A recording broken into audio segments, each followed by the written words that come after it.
If you've heard of delayed gratification, if you understand that concept and you apply that to the concept of fulfillment or internal joy or internal peace,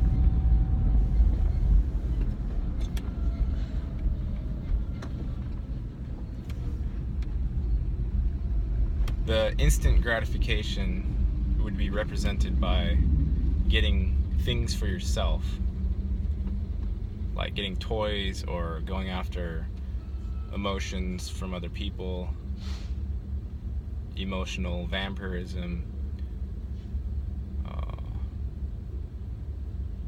short-sightedness, ignorance. The real fulfillment and joy comes from giving to the other and not in the way that you think, the way that the conditioned mind initially thinks that it ought to give to others, because it's still going to be a what's the word for that? There's a word for it's a something giver, an Indian giver, I guess. I think that's the word for it. To where you give something and there's some sort of expectation for a specific type of return.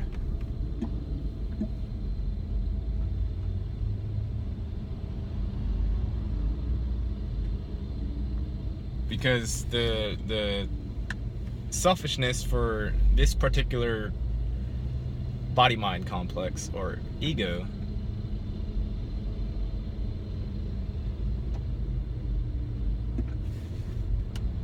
if you're going after that short-term gain, that instant gratification,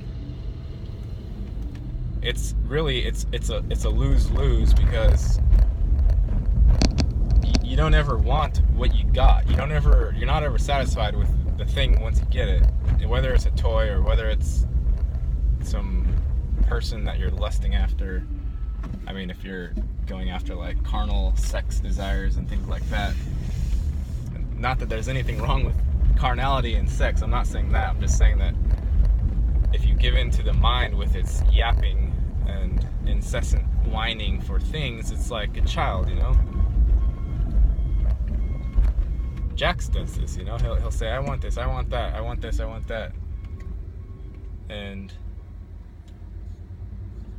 that's how we grow up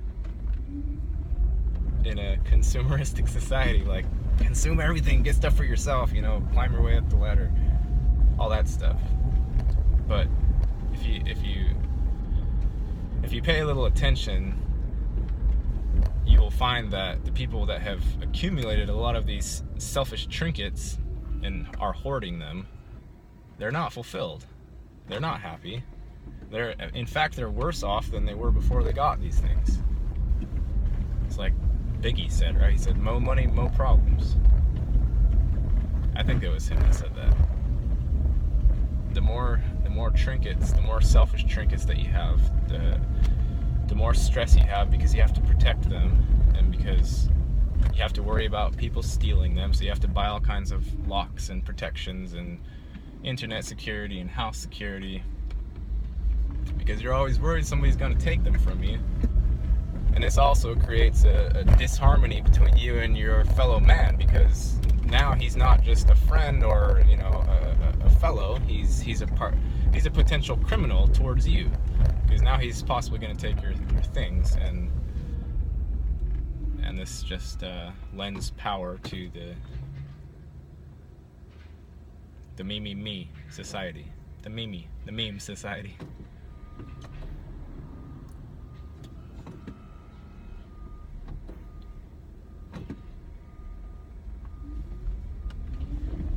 And once you sort of have your first taste of what it feels like to give unconditionally, as per the whole would like you to, or the universe, God, source, once you've experienced what that feels like, then you realize that that's what humans need. That's what fulfills us. And it's not just because it makes you feel good, although it does. It's because it's a harmony for the whole. And you're actually being considerate of everybody, not just your particular clan, not just your particular tribe, which is sort of arbitrary. I mean, if you call it your family, or you call it, the place you grew up in, you didn't have any choice over that. So it's a bit arbitrary to begin with. The sort of group that you're protecting, it's a mini form of nationalism. And again, there's nothing wrong with pride, with feeling a pride of your origins and your roots, but when it's being manipulated by outside forces that would take advantage of that situation, then it's not serving you. And it's certainly not serving the whole, unless you consider every individual fighting with each other good for the whole.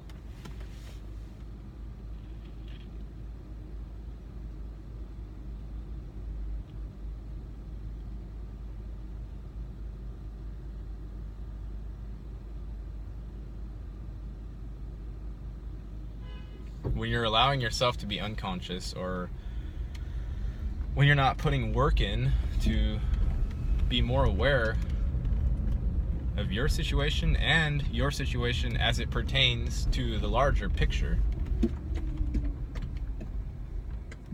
then the ego system just automatically runs the show.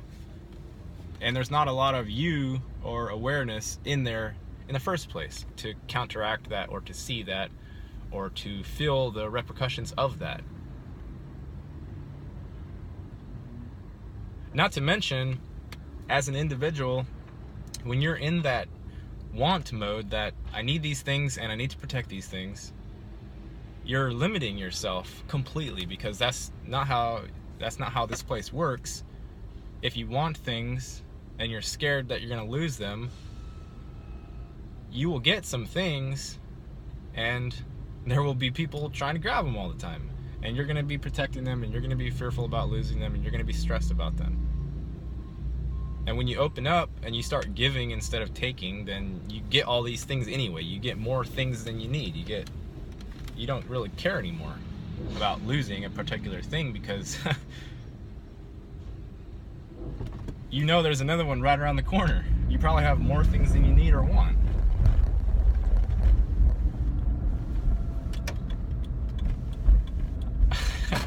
I had a passenger had a sleeping bag back there.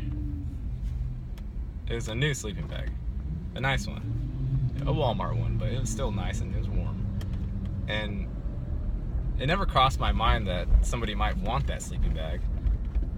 But one day I looked back there and no more sleeping bag. So I was like,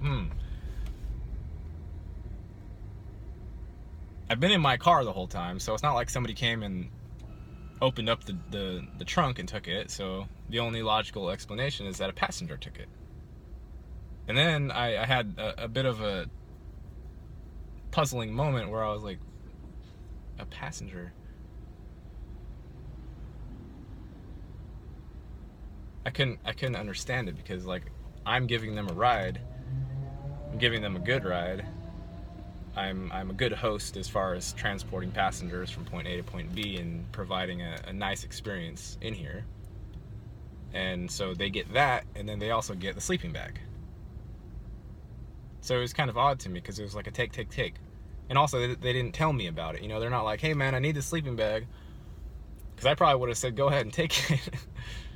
But they didn't let me know about that. They just took it, and I don't know who it was. Don't really care. After I got over the initial shock of what happened, I was just like, okay, well, probably that sleeping bag is gonna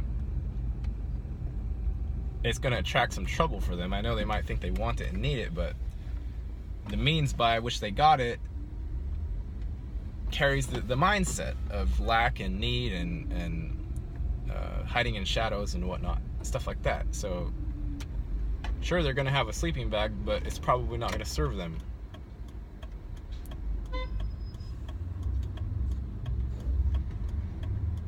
And yet we have a whole massive infrastructure that's based upon fear of losing objects. And that infrastructure is called security. And not only that, but the system is trying to ramp up all the security. It's trying to ramp up the invasiveness. It's trying to ramp up the idea that all of these things that we have are so important. And we're going to be very, very unhappy and just badly off if we lose these things, which is just not the case. Actually, when you're sharing an item among several people, that item is actually put to better use than it was if just you had it. And you're also sharing the responsibility of that thing, so it's not as much of a stress on you, because when it's not in your possession or use, you're not sitting there worried about it, because you know other people are sharing the responsibility for it. So that concept of objects being basically a point of worry when they're not in your possession, immediate possession, that responsibility gets spread across the group, and you're not as grabby and clingy and worried about it. And that's just it's another aspect. It's one of the base aspects of the lack, the false scarcity model that we've been given in consumer land, in things stuff land. And things stuff land just doesn't fulfill anybody. It just makes them worried and protective and stressed out, and then now they have a reason to medicate. And there are certainly medications for you. We have oodles of medications.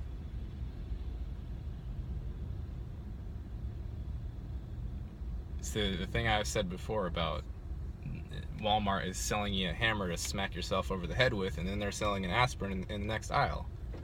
That's what consumerism is. Here's a hammer, bang yourself in the head. Here's the aspirin, you're gonna feel better. Here's the doctor, he's gonna stitch you up. He'll also feed you pharmaceuticals that will make you depressed, that will make you need more medication, that will make you feel weird or schizophrenic or antsy or whatever.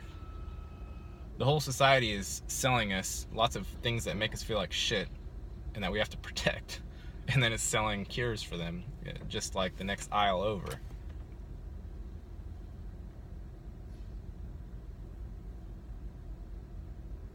The less things that we have, the less stuff that we have, the more free we are. In this society, you just take whatever is given, whatever is assumed, and flip it upside down, and then you'll have something closer to how existence actually operates. The pure laws of existence. They're not laws, but they're inherent tendencies that you can observe if you delve into it.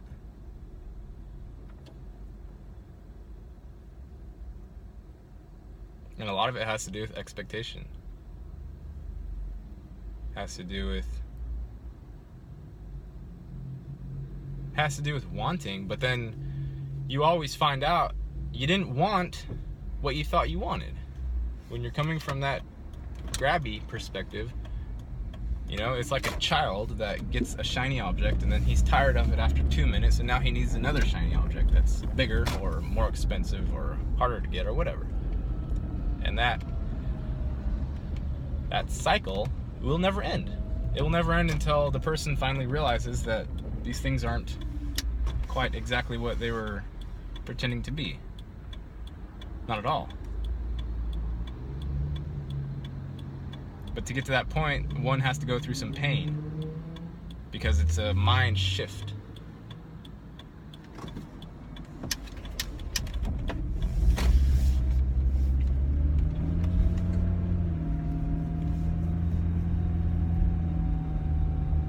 was thinking about the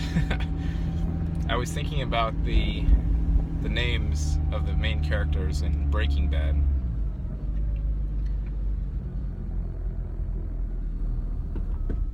You have Walter White, or this guy, Jesse Pinkman, and Saul Goodman. Those are the three kind of main-ish characters. Kind of odd last names. Kind of loaded.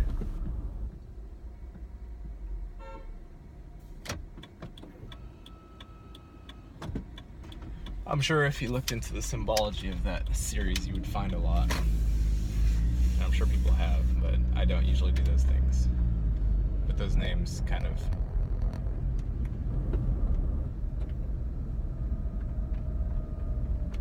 got me thinking a bit.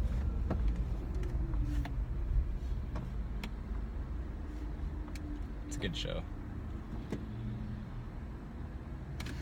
Let's see if I can show you this. It's very beautiful weather today. We had a little bit of rain.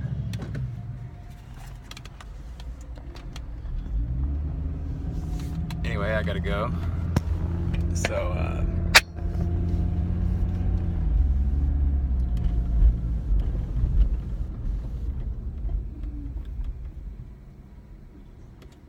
some food for thought.